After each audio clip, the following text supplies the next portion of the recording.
The 2018 Ducati Scrambler 1100. There can be little doubt that Ducati's Scrambler line has been a success thus far, and after expanding the mid-displacement 803cc family downward last year with the 399cc 62, the factory decided to go the other direction with its Scrambler 1100 range. Larger, more powerful and arguably more mature, the 1100s bring to the table the same sassy style as their smaller siblings along with 86 grin-inducing ponies and an electronic suite riding modes (TC) ABS commensurate with its greater capabilities. In short, the Scrambler line is all grown up now and ready to swim in the deep end, or is it? Let's investigate this new branch on the Scrambler family tree and judge for ourselves.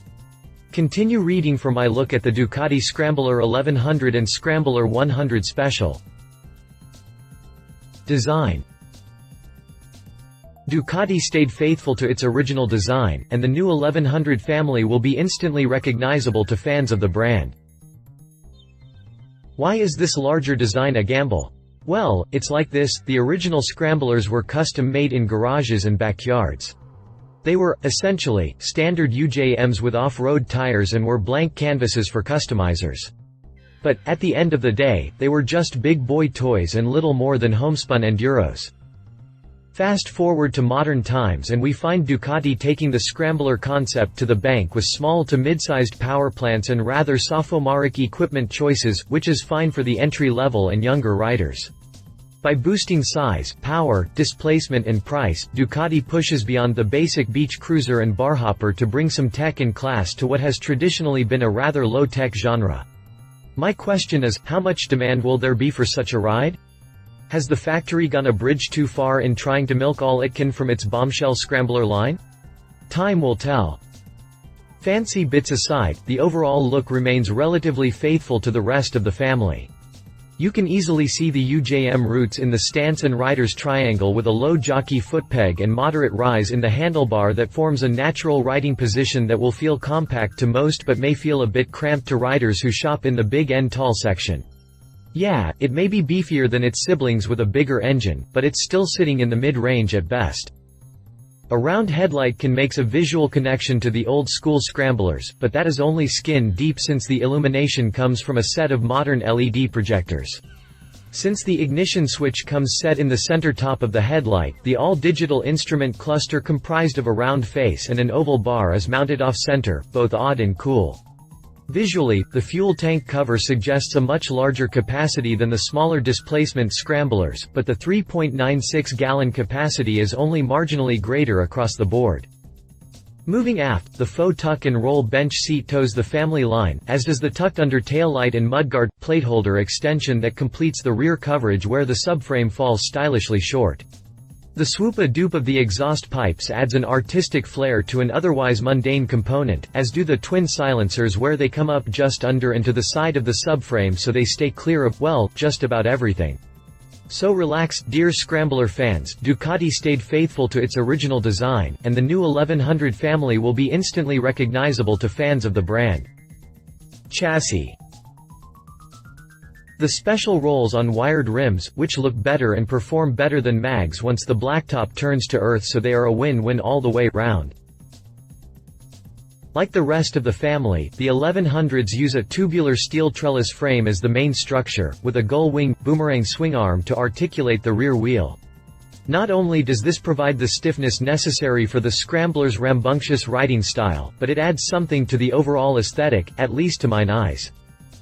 The sharp handling characteristics come courtesy of the 24.5-degree steering head and 4.4 inches of trail on a 59.6-inch wheelbase. Both the base model 1100 and the special roll on an 18-inch hoop up front with a 17 in back, but while the base uses cast alloy wheels, the custom bent of the special has it on a set of classy laced rims that really sets it off for me. Not only do wired rims look better, they actually perform better than mags do once the blacktop turns to beach, trail, whatever, so they are a win-win all the way round. Marzocchi provides the inverted, fully adjustable 45mm front forks, and the rear monoshock comes from Kayaba with the obligatory preload adjustment plus variable rebound damping. This is a significant improvement over the smaller Scramblers in ride quality and control, at least as far as the front end is concerned. Suspension travel measures at 5.7 inches long at both ends to give the pair a capacity to tackle at least light terrain. Dual, 320mm discs and 4-pot Brembo monoblock calipers slow the front with a 245mm disc and single-piston caliper out back. Yeah, that's a lot of brakes for off-road work, but the cornering ABS feature helps prevent loss of traction due to overbraking and/or poor surfaces, and it takes into account the traction sharing that occurs between the brakes and the lateral forces encountered in the corners. Drivetrain. Need all the safety nets afforded by the alphabet soup tech? Ducati has you covered. Want to go full raw? You can do that too. The beating heart is an air-cooled, L-twin powerplant that, much like the chassis, comes with a little lanyard compared to its smaller siblings.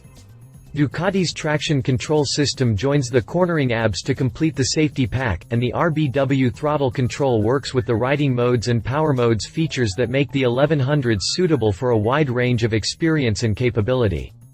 Need all the safety nets? Ducati has you covered. Want to go full raw? You can do that too.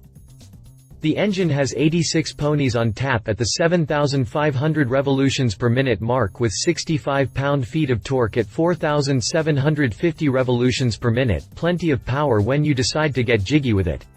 And why not? The electronics ensure that you won't get in over your head. Within reason, individual results may vary.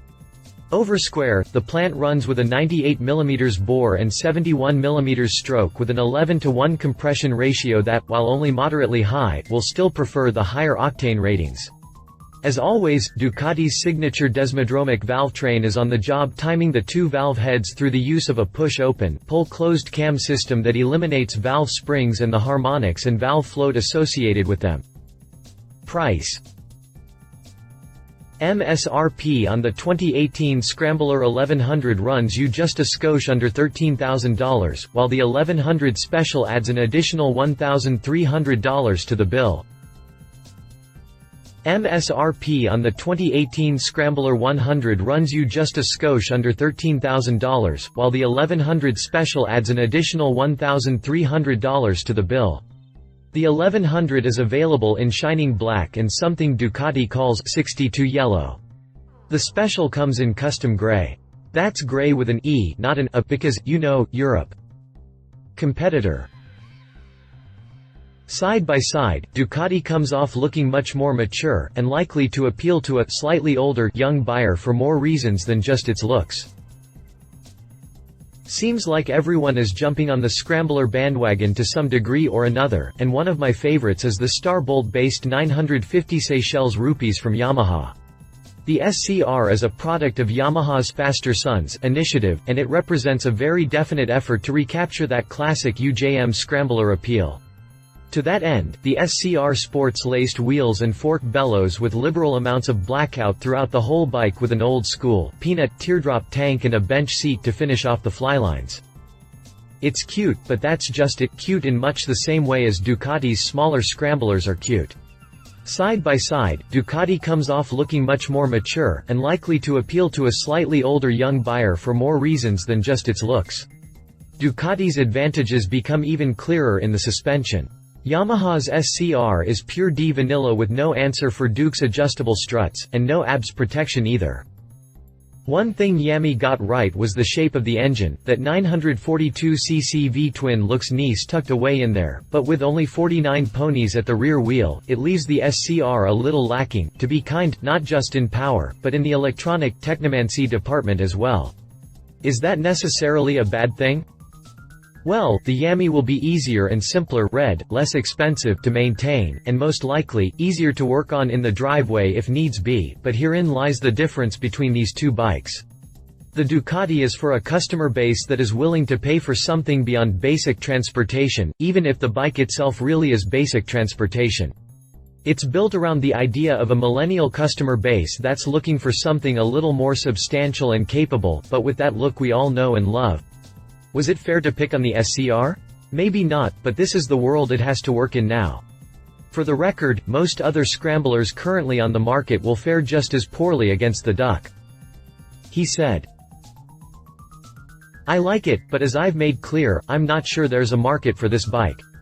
To be fair, markets are created every day, and all it takes is a good product to push the door open, but I can't help but feel that someone who has outgrown a smaller scrambler is liable to look at one of the less niche genres come upgrade time. As always, I'll be watching to see how this plays out. Grabs popcorn. She said. My wife and fellow motorcycle rider, Alan Hinton, says this bike is a little roomier than the previous Scramblers, so if you tried Ducati Scramblers before and you felt a little cramped, take another look at this new 1100 family. The saddle is also a little bit bigger, so there is more derriere support. Yes, it is a little expensive, but for all the beefiness and techno goodness packed in, maybe the extra cheddar is justified. The engine is a retooled version of the old Monster 1100mm, so there's that. I like the larger speedometer display on the oval panel. I have a hard enough time reading digital displays at a glance, but making the numbers bigger is at least a help. Specifications. References. Yamaha 950 Seychelles rupees. See our review of the Yamaha 950 Seychelles rupees.